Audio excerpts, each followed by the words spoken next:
আসসালামু আলাইকুম, সবাই কেমন আছেন? আশা করি সবাই ভালো আছেন। এই তো আজকে চলে আসছি বড় ভাবির বাসায়। তো বড় ভাবির বাসায় এসে দেখছি এই তো কিছু ছোট ছোট করে জারের মধ্যে গাছ সাজিয়ে রাখছে। সে অনেক সুন্দর সুন্দর হাতের কাজ জানে, ড্রেসের উপরে কাজ করা থেকে শুরু করে নকশি কাঁথা, কুশি কাটার কাজ সম্পূর্ণ কিছু নিজে হাতে করে। আসলে সময়কে নষ্ট না করে সময় কত কাজে লাগানো যায় তাকে দেখলেই বোঝা যায়। সে সেলাই মেশিনের কাজও বাদ রাখেনি। এমন কি নাই, একটা মেয়ের মধ্যে যথেষ্ট গুণ থাকার দরকার সেই গুণগুলা তার মধ্যে আছে আলহামদুলিল্লাহ।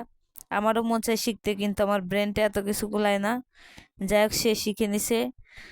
অনেক ভাল লাগে তার সম্পূর্ণ কাজ, হাতে বানানো সবকিছুই।